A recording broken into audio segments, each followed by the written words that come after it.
menonton, jangan lupa like, subscribe, dan tekan tombol lonceng. Selamat menyaksikan. Keringat merupakan mekanisme normal tubuh saat suhu meningkat dari biasanya. Mekanisme ini bertujuan untuk membantu agar suhu tubuh tetap dalam batas normal. Sayangnya ada beberapa orang mengalami keringat yang berlebihan, bahkan di saat suhu normal atau tidak sedang mengerjakan apapun. Kondisi ini bisa disebut hiperhidrosis. Karena cukup mengganggu kenyamanan, orang-orang dengan hiperhidrosis akan berusaha mencari berbagai cara untuk mengatasinya.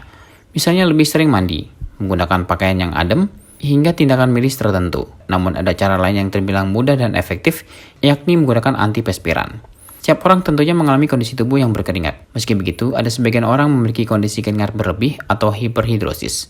Orang dengan hiperhidrosis bisa berkeringat secara berlebihan dan tidak terduga. Orang dengan kondisi ini dapat berkeringat bahkan ketika suhu dingin atau ketika sedang istirahat. Jadi tergantung dari tipe dan penyebabnya tentunya ya.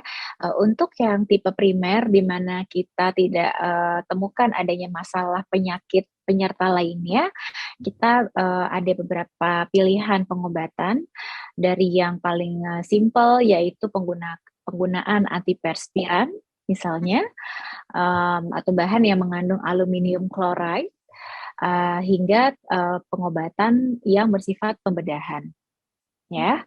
Nah, dari yang misalnya dari pemberian antiperspiran atau pengobatan oles ini memang tidak bekerja optimal, biasanya sebelum pembedahan ada pilihan, yaitu penyuntikan injeksi toksin botulinum atau botox.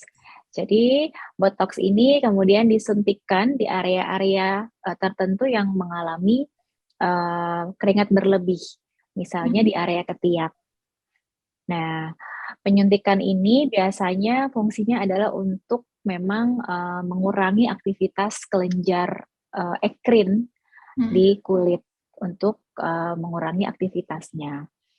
Penyuntikan ini relatif aman, tidak menimbulkan efek samping, dan biasanya bertahan minimal 4 bulan sampai 12 bulan lamanya.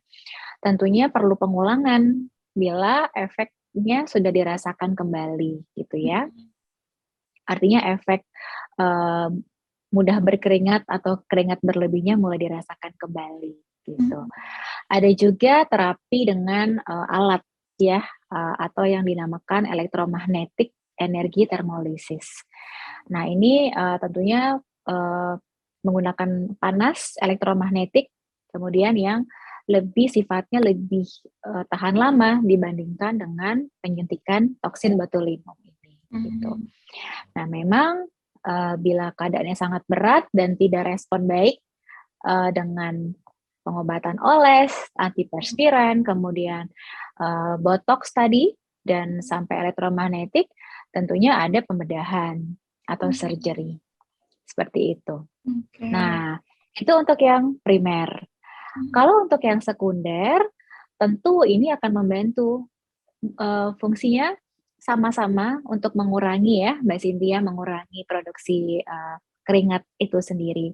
Tapi tentu kita harus mengobati penyebabnya gitu. Jadi misalnya karena seseorang berkeringat berlebih dan ditemukan ada kondisi penyakit tiroid, tentunya ya harus diobati juga penyakit tiroidnya. Nah, ini biasanya kita akan bekerja sama antara spesialis gitu. Jadi antara spesialis tertentu yang memang menangani penyakit tiroidnya itu dan bersama-sama juga untuk mengontrol yang tadi perawatan untuk hiperhidrosisnya yang tadi saya sebutkan, antara lain tadi yang pemberian antiperspiran, kemudian pemberian obat oles, kemudian pemberian suntik botox, gitu ya, sampai tadi elektromagnetik termolisis tadi, seperti itu.